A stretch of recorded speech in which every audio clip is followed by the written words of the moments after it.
Itaas natin ang ating mga baso para sa papalapit na kalayaan ng aking anak. Konting tiis na lang, mapapalitan din natin ng brilyante ang batong buhangin na matagal nang pabigat sa pamilyang ito. Ang matinis at mapagmataas na boses ni Doña Mercedes ay malinaw na umabot sa pandinig ni Andrea mula sa maliit na speaker ng kanyang laptop. Sa screen, kitang-kita mula sa anggulo ng security camera sa kanilang sala ang marangyang salusalo. Nagkikislapan ang mga mamahaling alahas ng mga bisita. Sumasayaw ang mapupulang alak sa loob ng mga basong kristal at ang bawat ngiti ng kanyang biyenan ay tila mga patalim na kumikinang sa ilalim ng magagarang chandelier. Nagtatawanan sila. Nagdiriwang sila para sa nalalapit na pagbagsak ng babaeng nagtayo ng pundasyon ng kanilang yaman. Sa labas ng maliit na screen na yon ay ang malamig at malupit na realidad ni Andrea. Nakaupo siya ng nag-iisa sa loob ng madilim na opisina, napapaligiran ng mga nagtataasang bundok ng mga dokumento at resibo. Sa hangin ay nanunuot ang amoy ng lumang papel at alikabok, isang napakalaking kabaligtaran sa paboritong pabango at amoy ng inihaw na karne na tiyak na umaalingasaw ngayon sa kanyang sariling tahanan. Ang malamig na kape ay dahan-dahang tumulo mula sa gilid ng basong papel na hawak niya. Gumuhit ang maitim na likido, pababa at tuluyang bumagsak sa ibabaw ng financial report na ilang gabi na niyang pinagpuyatan. Kumalat ang mantsa sa mga numero na tila dugong dahan-dahang sumisira sa lahat ng kanyang pinaghirapan, kasabay ng pag-apaw ng mamahaling alak sa baso ng kanyang biyenan doon sa screen. Napalunok si Andrea ngunit tila naging magaspang na buhangin ang tuyong tinapay na kanina pa niyang nginunguya upang pantawid gutom. Binuksan niya ang isa pang window sa kanyang computer, ang nakakonektang bank statement ng kanyang personal na credit card. Isang malaking halaga ang kababawas lamang ilang oras ang nakalipas. Ang lokasyon ng transaksyon ay isang sikat na jewelry boutique sa loob ng isang 5 bituing hotel at ang pangalan ng gumamit nito ay walang iba kundi si Julian, ang kanyang asawa, ang lalaking pinag-aalayan niya ng buong lakas upang isalba ang kumpanya nito mula sa pagkalubog sa utang. Gumapang ang matinding lamig mula sa talampakan ni Andrea paakyat sa kanyang gulugod. Nanigas ang kanyang mga daliri sa ibabaw ng keyboard. Wala siyang maiyak na luha dahil ang matinding kirot sa kanyang dibdib ay mabilis na napalitan ng isang nakakapasong pakiramdam ng hiya. Nakakahiya. Narito siya, nagtitiis sa kakarampot na pagkain, nagtitipid ng bawat sentimo habang ang lalaking pinoprotektahan niya ay masayang inilalantad ang kanyang pera upang ipang-aliw sa ibang babae at ang pamilyang pinagsisilbihan niya ay ginagamit ang kanyang pinaghirapan upang ipagdiwang ang pagtatapon sa kanya. Nanikip ang kanyang sikmura hindi dahil sa gutom, kundi dahil sa matinding pagduduwal sa lason ng kasinungalingan na matagal na pala niyang nilulunok. Ganito na lang ba ang halaga ko? Isang tulay na malayang inaapakan at buong galak na sinusunog ng mga taong tinulungan kong makatawid? Bumigat ang kanyang paghinga. Ang mga pader ng opisina ay tila dahan-dahang sumisikip. Pilit siyang kinukulong sa katotohanang ang kanyang katapatan ay naging isang malaking biro lamang sa pamilyang Cortez. Naging piring ang kanyang pagmamahal na nag-iwan sa kanya sa matinding pagkabulag. Ang katahimikan ng gabi ay tuluyang nabasag nang dahan-dahang bumukas ang mabigat na pinto ng opisina. Isang lalaking nagde-deliver ang pumasok mula sa madilim na pasilyo, karga ang isang napakalaking kumpol ng mga mamahaling pulang rosas. Ibinaba ng lalaki ang mga bulaklak sa ibabaw ng mesa ni Andrea. Nag-iwan ng isang maliit na sobre at tahimik na lumabas. Nanginginig ang mga kamay ni Andrea nang abutin niya ang sobreng may nakatatak na gintong letra. Ang amoy ng mga rosas ay napakatapang, nakakahilo at nagdadala ng pamilyar na amoy ng pabangong madalas maiwan sa kwelyo ng polo ni Julian. Binuklat niya ang maliit na card at binasa ang mensaheng nakasulat sa pamamagitan ng matikas na kumpas ng panulat. para sa matiyaga at ulirang asawa ni Julian. Salamat sa pagpapanatiling buhay ng kumpanya para sa aming kinabukasan. You really are the best CFO. See you at the bottom, Andrea. Sabrina. Unti-unting nalukot ang makapal na papel sa loob ng nakakuyom na palad ni Andrea. Ang panginginig ng kanyang katawan ay hindi na dulot ng lamig, kundi ng isang nagbabagang apoy na ngayon pa lamang niya naramdamang nagising sa pinakasulok ng kanyang kaluluwa. Ang bigat ng bungkos ng mga rosas ay tila dumoble habang binabaybay ni Andrea ang pasilyo papasok sa sarili niyang tahanan. Pagkabukas niya ng mabigat na pintuan na gawa sa mahogany, sumalubong agad sa kanya ang malapot na hangin na may bakas ng natuyong alak, mamahaling pabango at mga tirang pagkain mula sa isang marangyang pagdiriwang. Ang mga amoy na ito ay marahas na bumangga sa amoy ng pawis, malamig na kape at alikabok ng mga lumang papeles na nakakapit sa kanyang mga damit. Sa bawat paghakbang niya sa makinis na sahig na siya mismo ang nagpakinis at nagpundar, ramdam niya ang matinding pangiinsulto ng sariling tahanan. Lumabas mula sa madilim na pasilyo ng kusina si Doña Mercedes. Nakasuot pa rin ito ng mahabang bestida na gawa sa pinong seda at ang mga perlas sa kanyang leeg ay tila nagmamalaki sa ilalim ng malamig na liwanag ng sala.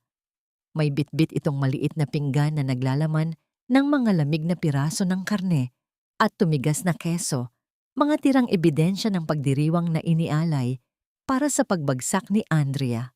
Oh, Andrea, you're so late na. Kumain ka muna. Nagtira ako ng konti para sa'yo kasi alam kong puro fast food na naman ang kinain mo sa opisina. Bungad ng matanda na may kasamang ngiting tila pinasadahan ng matamis na lason. Inilapag nito ang pinggan sa ibabaw ng mesa. Masyado mong pinapagod ang sarili mo sa trabaho. You know, bilang asawa, minsan kailangan mo ring maging baging na tahimik lang na nakakapit at sumusuporta sa puno. Hindi yung ikaw ang laging nagpapabigat sa mga sanga dahil sa ambisyon mo. Tinitigan lamang ni Andrea ang malamig na pagkain. Ang kanyang lalamunan ay tila tinusok ng tinik, ngunit pinili niyang lunukin ang pait. Ganyan naman palagi ang hinihingi sa kanya ng pamilyang ito, ang umunawa, ang magbigay galang, at ang ibaon sa lupa ang sariling dignidad para sa ngalan ng utang na loob. Kinuha niya ang pinggan kahit na nagwawala ang kanyang sikmura sa matinding pagduduwal. Bago pa man siya makapagsalita, nakita niya ang pagguhit ng liwanag mula sa mga ilaw ng sasakyan na tumama sa bintana ng sala, tanda ng pagdating ng kanyang asawa. Pumasok si Julian na may maluwag na kurbata at mukhang pagod na pagod. Ang bawat hakbang nito patungo sa kanya ay tila eksena mula sa isang sirang pelikula. Nang lumapit ito upang salubungin siya ng isang yakap, isang kakaibang halimuyak, ang marahas na sumalakay sa pangamoy ni Andrea. Ito ang mismong matapang at matamis na halimuyak na nagmula sa mga rosas na ipinadala ni Sabrina. Sorry I'm late, hon. Ang daming inasikaso sa meeting with investors. I missed you. Bulong ni Julian gamit ang boses na nagpapanggap ng pagmamahal. Naramdaman ni Andrea ang paglapat ng mga labi ni Julian sa kanyang noo. Sa pagkakataong yon, ang kanyang buong katawan ay nanigias. Na parang isang malamig na yelo. Kinagat niya ng mariinang laman sa loob ng kanyang pisngi upang pigilan ang nagbabadyang pagduduwal na umaakyat mula sa kanyang sikmura. Bumaon ang kanyang mga ngipin sa sariling laman hanggang sa malalasahan niya ang init ng kanyang sariling dugo. Ang lasa ng kalawang na yon ay sumisimbolo sa kalawangin at bulok na katotohanan ng kanilang pagsasama. Isang marangyang ilusyon na pinupunduhan ng kanyang dugo at pawis. Tumango lamang siya at humiwalay sa yakap. Nagdadahilang kailangan na niyang magpahinga dahil sa matinding sakit ng ulo. Nang mabalot ng malalim na pagtulog ang buong kabahayan, naiwan si Andrea na nakadilat sa gitna ng kadiliman ng kanilang kwarto. Ang bawat paghinga ng kanyang asawa sa kabilang panig ng kama ay parang mga kutsilyong unti-unting humihiwa sa kanyang tiwala. Bumangon siya ng walang anumang ingay. Ang matinding kaba at paghihinala ay nagtulak sa kanya patungo sa silid-aklata ni Julian. Nang dumating siya kanina, napansin niya ang isang makapal na pulang folder na nakapatong sa ibabaw ng mesa na hindi naman kasama sa mga opisyal na dokumento ng kanilang kumpanya. Binuksan niya ang mabigat na kahoy na drawer sa ilalim ng mesa kung saan madalas itago ni Julian ang mga personal na gamit. Kinuha niya ang pulang folder at itinapat ito sa maputlang liwanag ng buwan na tumatagos mula sa siwang ng bintana. Ang mga salita sa dokumento ay malinaw na naglalahad ng isang ganap na kapangyarihan, isang kasunduan na ililipat ang lahat ng kanyang mga pinaghirapang sapi sa kumpanya papunta sa sulong pangalan ni Julian. At sa pinakaibaba ng pahina, nakaguhit ang isang perpektong pekeng pirma na nagdadala ng kanyang pangalan. Hindi luha ang lumabas sa mga mata ni Andrea, kundi isang malamig at madilim na pagtanggap. Ang pamilyang itinuring niyang tahanan at pinagsilbihan ng buong buhay ay siya palang unti-unting naghuhukay ng kanyang libingan. Model 10:39 AM. Kinabukasan, ang sinag ng araw na tumagos sa malapad na bintana ng dining area ay tila isang mapanuksong pangungutya. Si Andrea ay nakaupo sa hapagkainan, tahimik na humihigop ng mainit na kape, na parabang ang madilim na katotohanang natuklasan niya kagabi ay isa lamang masamang panaginip. Ang kanyang mukha ay kalmado, isang perpektong maskara na nagtatago sa nagngangalit na apoy sa loob ng kanyang dibdib. Habang inilalapag ni Doña Mercedes ang isang platito ng bagong lutong pandesal, sinimulan ni Andrea ang isang maingat na pagtatanong. Mama, I was reviewing the quarterly reports last night. Napansin ko lang po medyo nabawasan ang ating emergency funds. May malaki po ba tayong pinaglaanan lately? Malumanay niyang tanong, habang pinapanatili ang kanyang mga mata sa itim na likido sa loob ng kanyang tasa. Isang matamis na ngiti ang sumilay sa mga labi ni Doña Mercedes. Kumuha ito ng pandesal, marahang pinahira ng mantikilya at ipinatong sa plato ni Andrea. Hiha, alam mo namang si Julian ang humahawak niyan. He's the CEO.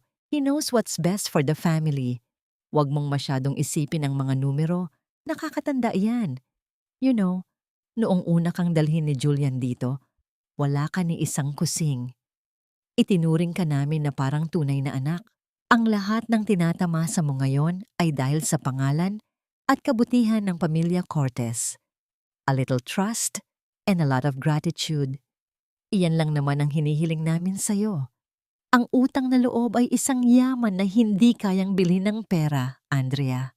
Ang bawat salita ay tila mga batong ipinupukol sa kanyang pagkatao. Ngunit wala ni isa man sa mga ito ang nag-iwan ng bakas sa kanyang mukha.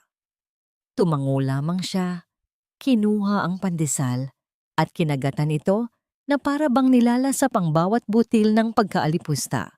Pagdating sa opisina, ang katahimikan ay biglang nabasag ng maritmikong pagtama ng matataas na takong sa makintab na sahig. Mula sa glass door ay pumasok si Sabrina Valdez, balot sa isang pulang bestida na tila sumisigaw ng atensyon. Ang kanyang buhok ay perpektong nakaayos at ang kanyang matamis na ngiti ay hindi bumagay sa mapanuring tingin ng kanyang mga mata. At sa kanyang leeg, nakasabit at nagkikislapan sa ilalim ng ilaw ng opisina ang mismong kwintas na diamante na binili ni Julian gamit ang pera ni Andrea. Oh, hi there Andrea, bati ni Sabrina na may halong himig ng pagtataka at pangiinis. I'm here to see Julian. May meeting kami for our new joint media project. Mukhang hindi ka na-inform, baka masyado ka nang busy sa mga resibo. Ang mga empleyado sa paligid ay nagkunwaring abala sa kani-kanilang mga trabaho, ngunit ang kanilang mga tainga ay nakatutok sa nagbabadyang komprontasyon. Hindi kumibo si Andrea. Patuloy lamang siya sa pagtipa sa kanyang keyboard. Lumapit pa si Sabrina sa kanyang mesa. Sinadyang ipinakikita ang kinang ng kwintas. By the way, I like your office. It's practical. Pero, a piece of advice, darling. Sa mundo ngayon, ang mga babaeng matatalino, ginagamit ang ganda at alindog para umangat. Ang mga babaeng nagpapakahirap sa pagbubuhat ng mabibigat na bagay ay nauuwi lang sa pagod at pag-iisa. Sa pag-ikot ni Sabrina upang umalis, sinadya niyang ibagsak ang kanyang mamahaling pluma malapit sa paanan ni Andrea. Isang maliit na pagsubok sa kanyang pasensya, isang pampublikong paghamak. Tumigil ang paggalaw ng mga daliri ni Andrea sa keyboard. Dahan-dahan siyang yumuko, hindi dahil sa utos, kundi dahil sa isang malamig na desisyon. Pinulot niya ang pluma, ang kanyang mga daliri ay kalmado at hindi nanginginig. Inabot niya ito pabalik kay Sabrina at sa unang pagkakataon, tinitigan niya ito ng diretso sa mata. Isang matalim at walang emosyong tingin. Maganda ang kwintas mo, mahinang sabi ni Andrea, ngunit may bigat ang bawat salita. Bagay na bagay sa leeg mo.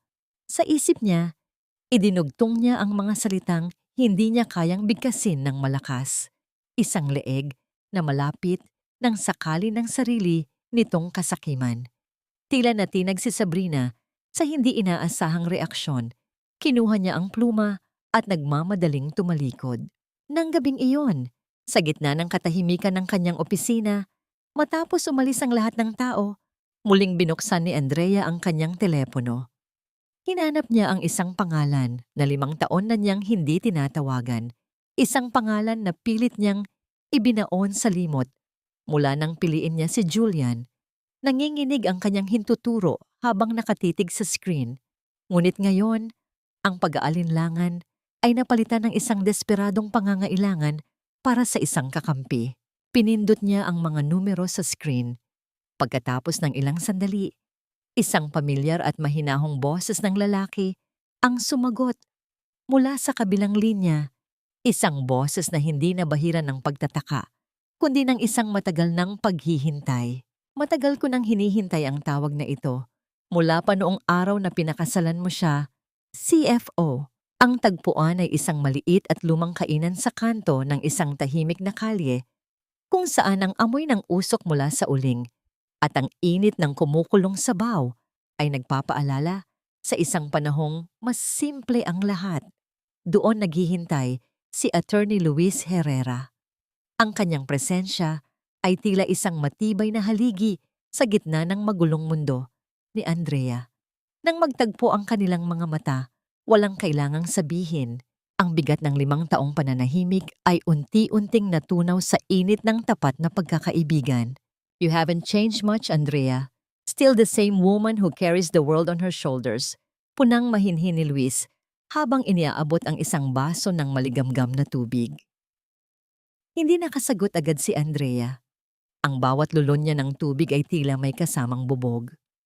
Inilapag ni Luis ang isang makapal na folder sa ibabaw ng mesang gawa sa kahoy. Isang pagkilos na nagdala ng isang uri ng katahimikang mas nakakabingi kaysa sa anumang sigaw. I did some digging like you asked, but I'm afraid it's worse than we thought. Seryosong sad ni Luis. Ang kanyang tinig ay walang halong pag-aalinlangan. Julian didn't just use the company funds. He used your parents' ancestral house as a collateral para sa isang malaking loan. Ang perang nakuha niya, it went straight to Sabrina's failing boutique businesses. Para sa isang sandali, tila huminto ang pag-ikot ng mundo para kay Andrea. Ang ancestral house, ang tanging alaala na iniwan ng kanyang mga magulang, ang lupang dinilig ng pawis ng kanyang ama at pagmamahal ng kanyang ina, ay ipinusta ng lalaking pinagkatiwalaan niya ng kanyang buhay. Naramdaman niya ang matinding panginginig sa kanyang mga tuhod, isang panghihina na tila nais siyang lamunin ng semento. Ngunit sa pagkakataong ito, walang luhang pumatak mula sa kanyang mga mata. Ang apoy ng pait ay biglang nagmula sa kanyang kaloob-looban, sapat na upang patigasin ang kanyang puso na dati ay gawa sa marupok na luwad. Huminga siya ng malalim. Ang hangin ay may lasa ng abo. Tinitigan niya si Luis nang may kakaibang linaw sa kanyang mga mata. Ang dating Andrea na laging nagpaparaya ay tila dahan-dahang namamatay sa bawat segundo ng katahimikan. Kumuha si Luis ng isang blankong papel at pluma. Inilagay niya ito sa harap ni Andrea. Write it down, Andrea. The new rules of your life. No more being a victim. No more being a martyr for people who don't deserve your light. Kinuha ni Andrea ang pluma. Sa itaas na bahagi ng papel, nakasulat ang kanyang buong pangalan, Wandrea Reizento. Ang buo na nangangahulugang Wednesday, ang araw ng kanyang kapanganakan, na ayon sa mga matatanda, ay araw ng mga batang puno ng kalungkutan. Gamit ang isang madiin at tuwid na guhit, binura niya ang letrang W. Ang tinta ay bumaon sa papel. Tila isang ritual ng pagpuksa sa lahat ng kanyang kahinaan. From now on, I am just Andrea. Matigas niyang sabi. Ang kanyang boses ay wala ng bakas ng pag-aalinlangan. Tell me what I need to do, Luis. I will play their game until they have nothing left to bet. Nagpalitan sila ng plano sa loob ng ilang oras, mga estratehiyang binuo mula sa katalinuhan at puot. Nang matapos ang kanilang pag-uusap, ang dilim ng gabi ay tuluyan ng bumalot sa lungsod. Pag-uwi ni Andrea sa bahay ng mga Cortez, ang katahimikan ay tila isang babala. Ngunit bago pa man siya makapasok sa kanyang silid, nakita niya ang kanyang biyenan na si Doña Mercedes sa loob ng kanyang sariling kwarto, kasama ang isang estrangherong lalaki na may hawak na tape measure. Kinukuha ng lalaki ang sukat ng bawat sulok ng silid, habang si Doña Mercedes ay masayang itinuturo ang bintana. Make sure you get the right measurements for the curtains. Gusto ni Sabrina ang mga kulay na pastel at modernong disenyo. We need to clear out all this old-fashioned furniture as soon as possible para makalipat na siya ng maayos. Ang tinig ng matanda ay puno ng kagalakan, na tila ba wala sa labas ng pinto ang tunay na may-ari ng silid na yon. Tumigil si Andrea sa pintuan. Ang kanyang mga kamay ay nakakuyom sa kanyang gilid, ngunit ang kanyang mukha ay nanatiling kasing tigas ng bato. Isang tanong ang tila naging bulong sa hangin ng kanyang isipan. Gaano pa kaya katagal bago matanto ng mga taong ito na ang lupang kinatatayuan nila ay unti-unti ko nang binubuwag? Ang umaga sa mansyon ng mga Cortez ay nagsimula sa isang maingat at tila pinlanong dula-dulaan. Si Andrea ay bumaba ng hagdan ng dahan-dahan. Ang kanyang mga balikat ay nakalaylay at ang kanyang mga mata ay may sadyang bakas ng pagod at kawalan ng pag-asa. Pinanood niya ang kanyang sariling refleksyon sa malalaking salamin sa dingding. Tinitiyak na ang bawat galaw niya ay nagpapahiwatig ng isang babaeng tuluyan nang sumuko sa bigat ng kapalaran. Sa hapagkainan, naroon sina Julian at Doña Mercedes, abala sa pag-uusap na agad. Tumigil nang maramdaman nila ang presensya ni Andrea. Julian hon, I think you're right. Mahinang simula ni Andrea. Ang kanyang boses ay tila isang kandilang malapit ng mamatay. Masyado na akong napapagod sa office. Siguro nga it's time for me to step back a little bit. I trust you and Mama more than anyone. I prepared the master passwords and the access keys to the secondary investment accounts. I think you should handle them from now on. Nakita ni Andrea ang mabilis na pagdaan ng kislap ng kasakiman sa mga mata ni Julian, isang gutom na hindi na kayang itago ng kanyang mapagkunwaring pag-aalala. Hinawakan ni Julian ang kamay ni Andrea, ngunit sa halip na init ng pag-ibig, ang naramdaman ni Andrea ay ang lamig ng isang ahas na dahan-dahang pumupulupot sa kanyang biktima. That's the best decision you've made, Andrea. Don't worry, I'll take care of everything. Magpahinga ka na muna, hon. You deserve it, sabi ni Julian, habang ang kanyang kabilang kamay ay hindi na makapaghintay na abutin ang envelope na naglalaman ng mga dokumento. Sa mga sumunod na araw, ang mansyon ay naging entablado ng lantarang pambabastos. Akala ni na Julian at Doña Mercedes ay bulag na ang kanilang biktima. Maririnig ang kanilang mga mahihinang tawa sa bawat sulok, ang mga bulong tungkol sa kung paano nila tuluyang palalayasin si Andrea kapag nakuha na nila ang lahat. Ngunit sa bawat pag-log-in ni Julian sa mga system na ibinigay ni Andrea, may isang tahimik na anino sa likod ng screen. ang nagmamasid. Bawat pagpindot ni Julian sa mga keys, bawat pagpalit ng password, at bawat pag-download ng pondo ay dahan-dahang na ire-record sa isang hiwalay at protektadong server na tanging si Luis lamang ang may kakayahang buksan. Isang hapon, habang wala ang dalawa, tahimik na pumasok si Andrea sa kanyang lumang storage room. Inilabas niya ang ilang mahahalagang gamit na tunay na sa kanya. Ang lumang kwintas ng kanyang ina, ang unang litrato nila ng kanyang ama, at ang mga legal na dokumento ng lupain na hindi pa nagagalaw ni Julian.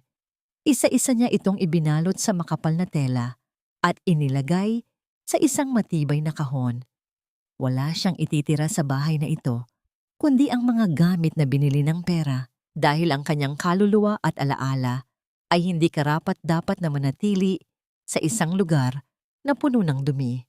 Habang nagtitimpla siya ng tsaa para sa kanyang biyenan, pinanood ni Andrea ang matanda mula sa pinto ng kusina. Si Doña Mercedes ay masayang humihigop ng tsaa na tila ba ninanamnamang tagumpay. Ang bawat lulo nito ay tila paghigop din sa buhay na ibinigay ni Andrea sa pamilyang ito sa loob ng maraming taon. Ngunit sa loob-loob ni Andrea, may isang malamig na bilang ang nagsimulang tumakbo.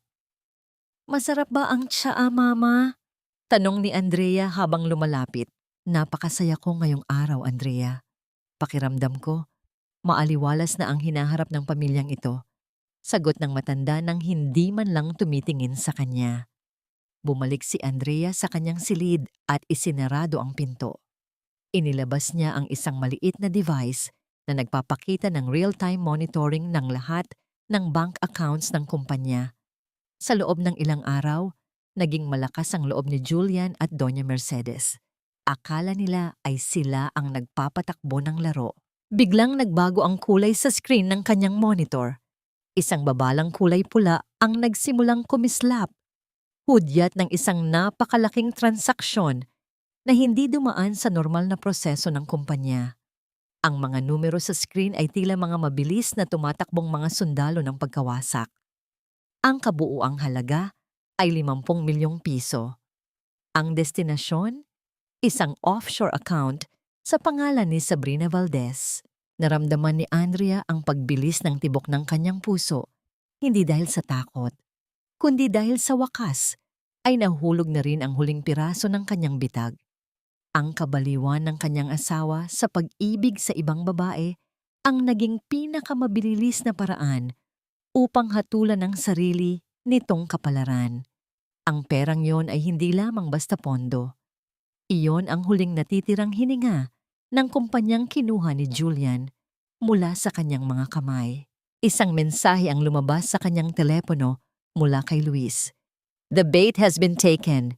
The transfer is irreversible and fully documented under Julian's direct access. It's time, Andrea."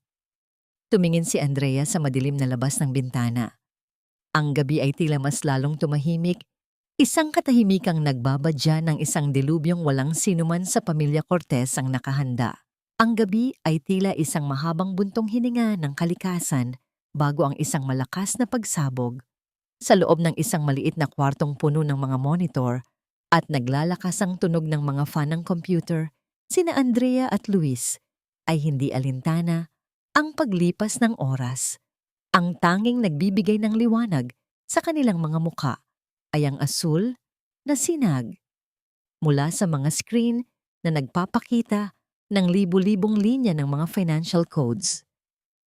Bawat galaw ng mga daliri ni Andrea sa ibabaw ng keyboard ay may kasamang bigat. Tila bawat letra na kanyang itinatipa ay isang pako na ibinabaon sa kabaong ng mga taong nagtangka sa kanyang dangal. "Sigurado ka na ba dito, Andrea? Once I execute the freeze command, wala nang balikan ito. Ang buong kumpanya, ang lahat ng accounts, pati ang personal na kredito ni Julian ay magiging parang mga bato na walang halaga sa loob ng ilang minuto." Seryosong paalala ni Luis. Ang kanyang tinig ay may halong pag-aalala, ngunit naroon din ang matinding suporta. Tumingin si Andrea kay Luis. Sa gitna ng pagod at puyat, ang kanyang mga mata ay nagniningning sa isang uri ng determinasyon na ngayon lamang niya naramdaman. 5 years, Luis. 5 years akong naging bulag. 5 years akong naging tuntungan para lang maabot nila ang rurok na kinatatayuan nila ngayon. It's time they feel how it's like to fall from the sky without a parachute. Habang isinasagawa nila ang huling yugto ng kanilang plano, sa kabilang dako ng lungsod, ang mansyon ng mga Cortez ay nababalot ng isang artipisyal na kagalakan. Ang bawat sulok ng bahay ay pinalamutian ng mga piniling bulaklak na ang bango ay tila sumasakal sa sinumang nakakaalam ng katotohanan. Si Doña Mercedes ay hindi mapakali sa katuwan habang tinitingnan ang mga listahan ng mga bisita, ang mga pinakamakapangyarihang tao sa negosyo at lipunan. Ang layunin ng gabing ito ay simple, ipakilala ang bagong mukha ng kumpanya at tuluyang ibaon sa limot ang pangalan ni Andrea. Sa gitna ng kaguluhan ng paghahanda, pumasok si Andrea sa kanyang silid at isinarado ang pinto. Inilabas niya ang isang kahon na naglalaman ng kanyang isusuot para sa gabing iyon. Hindi ito ang karaniwang formal at tahimik na bestida na gusto ni Julian. Ito ay isang kulay pula at makinang nakasuotan, isang kulay na sumisimbolo sa dugo ng kanyang mga sakripisyo. Ngunit ngayon ay magiging apoy na lalamon sa lahat ng kanilang pagkukunwari. Habang tinititigan niya ang kanyang sarili sa salamin, dahan-dahan niyang inilapat ang matingkad na pulang lipstick sa kanyang mga labi. Ang bawat pahid ay tila isang panata ng paglaya. Wala na ang takot, wala na ang pag-aalinlangan. Ang bawat hibla ng kanyang buhok na maingangat na inayos ay parang mga kable ng kuryente na handang magpakawala ng boltahe ng katotohanan. Dumating ang umaga ng selebrasyon. Ang sikat ng araw ay tila nakikisama sa tensyong namumuo sa loob ng dibdib ni Andrea. 8:00 ng umaga, habang ang buong bahay ay abala sa huling pag-aayos ng mga catering at dekorasyon, naupo si Andrea sa harap ng kanyang laptop sa huling pagkakataon sa loob ng silid na yon. Ang kanyang hintuturo ay nakapatong sa ibabaw ng enter key. Naramdaman niya ang panginginig ng kanyang buong katawan, hindi dahil sa pangamba, kundi dahil sa matinding adrenaline na dumadaloy sa kanyang mga ugat. Isang huling pag-iisip para sa mga gabing umiyak siya ng palihim, para sa mga sandaling minaliit ang kanyang talino, at para sa lupang ninuno na ipinusta ng kanyang asawa. Dahan-dahan, sa gitna ng katahimikan ng kwarto, ibinaba ni Andrea ang kanyang daliri upang idiin ang plastik na pindutan. Ang tanging narinig ay ang mahinang paglapat ng kanyang balat sa keyboard, ngunit ang epekto nito ay tila isang lindol na yayanig sa buong pundasyon ng pamilya Cortez. Sa screen, ang lahat ng mga luntiang numero na kanina lang ay aktibo ay biglang naging pula. Ang mga salitang all accounts frozen ay kumislap ng paulit-ulit, tila isang babala ng kamatayan para sa kasakimang matagal nang naghari. Ang lahat ng credit cards, ang mga online transfers, at ang access sa global accounts ng kumpanya ay tuluyan nang naputol. Tumayo si Andrea, huminga ng malalim, at kinuha ang kanyang pulang bestida. Ang laban ay hindi pa tapos, ngunit ang unang bala ay naisabog na. Ang marangyang sulyap ng mga brilyante sa ilalim ng mga naglalakihang chandelier ay tila mga bituin na bumagsak sa lupa upang saksihan ang tagumpay ng kasinungalingan. Ang santik ng hotel ay punong-puno ng halimuyak ng mga sariwang bulaklak at ang mahinang panginginig ng mga kwerdas ng biolin na nagbibigay ng isang mapanlinlang na katahimikan. Sa gitna ng entablado, nakatayo si Julian, suot ang kanyang pinakamahal na tuxedo, habang ang kanyang kamay ay nakapulupot sa baywang ni Sabrina na animoy isang tropeyong napanalunan sa isang maduming laro. Tonight, we are not just celebrating a new project. Anunsyo ni Julian sa harap ng mga mikropono. Ang kanyang tinig ay puno ng kayabangan na tila siya ang hari ng buong mundo. We are celebrating a new beginning for the Cortez Group, a future that is bold, fresh, and free from the weights of the past. Nagpalakpakan ng mga bisita. Ang tunog ng kanilang mga palad ay tila isang malakas na agos ng tubig na dahan-dahang lumulunod sa anumang bakas ng konsensya. Si Doña Mercedes ay nakaupo sa harapang mesa, ang kanyang ulo ay nakataas ng may labis na pagmamalaki habang ninanamnam ang bawat sandali ng kanyang pinakahihintay na paghihiganti sa kanyang manugang. Ngunit sa gitna ng selebrasyon, isang kakaibang tensyon ang nagsimulang gumapang mula sa gilid ng silid. Ang manager ng hotel, na may maputlang mukha at nanginginig na mga kamay, ay dahan-dahang lumapit kay Julian. Ang bawat hakbang nito sa ibabaw ng makapal na alpombra ay tila may dalang mabigat na balita. "Sir, I'm very sorry to interrupt, pero may problem po tayo," bulong ng manager. Ngunit ang katahimikan ng paligid ay naging dahilan upang marinig ito ng mga nasa malapit. "Your corporate and personal cards are being declined. Lahat po ng accounts na ginamit nyo para i-guarantee ang event na ito ay naka-freeze." Nawala ang ngiti sa mga labi ni Julian. "What are you talking about? Baka sira lang ang machine nyo. Try it again." Ang kanyang tinig ay nagsimula ng maging matinis sa inis. Hindi pa natatapos ang pag-uusap nila nang ang mga pinto ng soundcheck ay marahas na bumukas, dahilan upang ang lahat ng mga mata ay lumingon sa dulo ng bulwagan. Ang hangin mula sa labas ay tila naging isang malamig na hampas na pumatay sa init ng selebrasyon. Doon, sa gitna ng pintuan, nakatayo si Andrea. Ang kanyang kulay pulang bestida ay tila isang naglalagablab na apoy sa gitna ng puti at gintong paligid. Ang bawat hakbang niya patungo sa entablado ay may kasamang lakas na tila nagpapayanig sa pundasyon ng gusali. Sa likuran niya ang mga supplier ng bulaklak, ang mga catering staff, at pati ang mga security ng hotel ay nagsimula ng pumasok. Ang kanilang mga mukha ay puno ng galit habang humihingi ng kabayaran sa mga serbisyong hindi na mababayaran. Ang musika ng biolin ay biglang naputol, naiwan ng isang nakakabinging katahimikan na tila isang mabigat na kumot na bumalot sa lahat. "Andrea, anong ginagawa mo dito? You're ruining everything!" Sigaw ni Doña Mercedes. Ang kanyang boses ay nanginginig sa pagitan ng hiya at galit. Hindi siya pinansin ni Andrea. Patuloy siyang lumakad hanggang sa makarating siya sa harap ni Julian at Sabrina. Ang kanyang mga mata ay walang bakas ng luha, kundi isang malamig at matalim na katotohanan. Dahan-dahan niyang kinuha ang mikropono mula sa kamay ni Julian na tila ba kinukuha niya ang huling piraso ng kapangyarihan mula sa isang batang naglalaro. "Hindi ko ito sinisira, Mama. Tinatapos ko lang ang isang palabas na matagal na dapat natapos." Mahinahon, ngunit malakas na, sabi ni Andrea. Tumingin siya sa mga bisita na ngayon ay puno ng pagtataka at bulong-bulungan.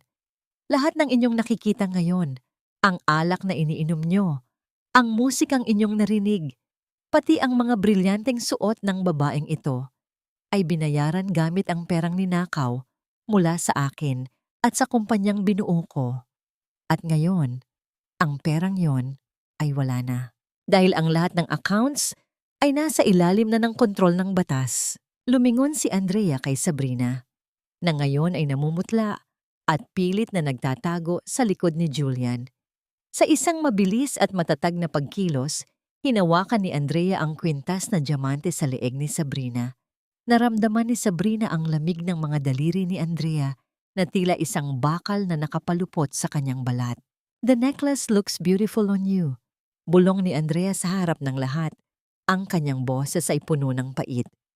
"Pero ang mga gamit na hindi sayo ay kailanman ay hindi magiging bahagi ng iyong pagkatao." Sa isang madiing paghatak, ang kwintas ay nakuha mula sa leeg ni Sabrina. Iniwan ang isang mapulang marka sa balat nito na tila isang sumpa ng katotohanan. "Julian Cortez, you are no longer the CEO. You are just a man with a mountain of debts and a forged signature on your hand." Pagtatapos ni Andrea, bago binitawan ang mikropono na lumikha ng isang matinding ugong sa buong silid.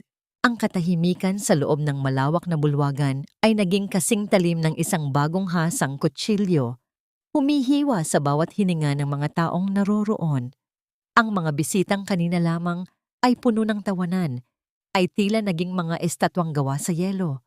Ang kanilang mga mata ay nakatuon sa babaeng nakapula na ngayon ay nagmamay-ari ng buong atensyon ng silid. Hindi hinayaan ni Andrea na mawala ang momentum. Inilabas niya ang isang makapal na folder mula sa kanyang bag. Ang bawat pahina nito ay naglalaman ng mga ebidensyang kasing linaw ng sikat ng araw. Sa loob ng 5 taon, binuo ko ang kumpanyang ito hindi lamang bilang isang asawa, kundi bilang isang profesional. Ang tinig ni Andrea ay umalingaw-ngaw sa bawat sulok, matatag at walang panginginig. Ang bawat pirma na ginamit ni Julian Cortez upang ilipat ang pondo sa mga personal na account ni Sabrina Valdez ay peke. I have the forensic audit and the digital footprints of every illegal transaction made under my name. Andrea, tumigil ka na. Nakakahiya. Asawa mo ako? May karapatan ako sa lahat ng mayroon ka. Sigaw ni Julian. Ang kanyang mukha ay naging kasing pula ng suot ni Andrea dahil sa galit at takot. Sinubukan niyang lapitan si Andrea upang agawin ang mikropono. Isang huling pagtatangka na gamitin ang kanyang pisikal na lakas upang patahimikin ang katotohanan. Ngunit bago pa man siya makalapit, isang matikas na figura ang humarang sa kanyang daan. Si Attorney Luis Herrera ay humakbang pasulong. Ang kanyang presensya ay tila isang pader na hindi kayang tibagin. Sa likuran niya, ang mga tauhan mula sa National Bureau of Investigation na nakauniforme ay pumasok ng may awtoridad. Ang kanilang mga mukha ay seryoso at walang kinikilingan. Mr. Cortez, as the legal counsel of Andrea Reycento, I advise you to step back. Malamig na pahayag ni Luis. Ang lahat ng ari-arian na inaakala mong sayo, ang mansyon, ang mga sasakyan, pati ang kumpanyang ito, ay nakarehistro sa ilalim ng hiwalay na assets ni Andrea bago pa man ang inyong kasal o kaya ay nakuha sa pamamagitan ng kanyang sariling pondo. You have no legal claim here. Naramdaman ni Julian ang panghihina ng kanyang mga tuhod. Ang lahat ng kanyang kayabangan ay tila dahan-dahang natunaw, na iwan siyang hubad sa harap ng lipunang dati, ay nanginginig sa kanyang kapangyarihan. Sa gilid, si Doña Mercedes ay dahan-dahang lumapit kay Andrea. Ang kanyang dating matayog na tindig ay nawala, pinalitan ng isang nakakaawang anyo. Ang mga perlas sa kanyang leeg ay tila bumibigat, sumasakal sa kanyang dangal. Lumuhod ang matanda sa harap ni Andrea. Ang kanyang mga kamay ay pilit na inaabot ang laylayan ng pulang bestida ng kanyang manugang. Hiha, Andrea, isipin mo ang dangal ng pamilya Cortez. Huwag mo kaming ipahiya sa harap ng maraming tao. Kami ang nagbigay sa iyo ng pangalan. Maawa ka sa amin, pag-usapan natin ito sa bahay. Pagsusuma mo ng matanda, ang kanyang mga mata ay puno ng mga luhang hindi na kayang linlangin si Andrea. Tiningnan siya ni Andrea mula sa itaas. Ang kanyang mga mata ay walang bakas ng galit, kundi isang malalim na pagkaawa para sa isang taong ang tanging kayamanan ay ang kanyang sariling kapalaluan. Dahan-dahan niyang inalis ang kanyang bestida mula sa pagkakahawak ng matanda. Ang dangal ay hindi ibinibigay, Mama. Ito ay pinaghihirapan. At ang pamilyang ito, matagal na ninyong ibinenta ang inyong dangal para sa mga bagay na hindi nyo naman pag-aari. Matigas na sagot ni Andrea. Lumingon siya sa mga pulis at tumango. Nasa kanila na ang lahat ng kailangang ebidensya. Julian Cortez, you will have to answer for estafa, falsification of public documents, and grand theft. Ang laban na ito ay hindi na tungkol sa ating pagsasama. Ito ay tungkol sa katarungang matagal nyo nang tinapak-tapakan. Habang pinalalabas ng mga awtoridad, sina Julian at Doña Mercedes sa gitna ng mga nagkislapang flash ng kamera ng mga media na kanina pa pala nagmamasid, naiwan si Andrea sa gitna ng entablado. Ang bigat na 5 taon niyang dinala ay tila biglang naglaho, pinalitan ng isang kakaibang gaan sa kanyang dibdib. Tumingin siya kay Luis. na naghihintay sa paanan ng entablado nang may isang maliit at tapat na ngiti. Sa unang pagkakataon sa loob ng mahabang panahon, nakaramdam si Andrea ng isang tunay na init. Hindi ang init ng galit, kundi ang init ng isang bagong simula. Ang mga sumunod na araw ay tila isang mabilis na pagguho ng isang kahariang gawa lamang sa buhangin. Ang mansyon ng mga Cortez, na dati ay sentro ng karangyaan at kapangyarihan, ay binalot ng isang nakakabinging katahimikan na tila nagmula sa kailaliman ng lupa. Sa labas ng tarangkahan, ang mga truck ng kargamento ay naghihintay, habang ang mga tauhan ng bangko ay isa-isang naglalagay ng mga dilaw na selyo sa bawat pintuan at kagamitan. Sa gitna ng kaguluhan, nakatayo si Doña Mercedes sa balkonahe. Yakap-yakap ang isang antik na florera na tila ba ito ang huling piraso ng kanyang nawawalang dangal. Ang kanyang buhok ay hindi na maayos at ang kanyang mga mata ay puno ng lito at takot habang pinapanood ang mga kapitbahay na dati ay yumuyukod sa kanya na ngayon ay tahimik na nagmamasid at nagbubulungan mula sa likod ng kanilang mga kurtina. Nang pilitin siyang ilabas ng mga tauhan ng korte, ang florera ay dahan-dahang nadulas mula sa kanyang nanginginig na mga kamay. Ang pagbagsak nito sa malamig na marmol ay lumikha ng libu-libong matatalim na piraso na kumalat sa sahig, isang malinaw na simbolo ng pagkawasak ng lahat ng kanyang pinahalagahan. Wala siyang nagawa, kundi ang humagulgol ng walang boses habang bitbit ang isang lumang bag na naglalaman ng iilang piraso ng damit. Palayo sa bahay na kailanman ay hindi naman talaga naging kanya. Samantala, sa isang madilim at masikip na selda sa loob ng presinto, nakaupo si Julian Cortez. Wala na ang kanyang mamahaling tuksido. Suot na niya ang isang kulay dalandan na uniforme na tila lalong nagpaputla sa kanyang balat. Ang amoy ng pintura at bakal ay nanunuot sa kanyang paligid. Malayo sa halimuyak ng mga rosas na dati ay kinahuhumalingan niya, bumukas ang bakal na pinto at pumasok si Andrea. Ang kanyang tindig ay matuwid at ang kanyang mga mata ay may taglay na kapayapaang hindi matatagpuan sa kahit anong kayamanan. Naupo siya sa tapat ni Julian na hinihiwalay lamang ng isang makapal na salamin. Andrea, please, kailangan mo akong tulungan. Pakiusap ni Julian. Ang kanyang tinig ay nanginginig at puno ng desperasyon.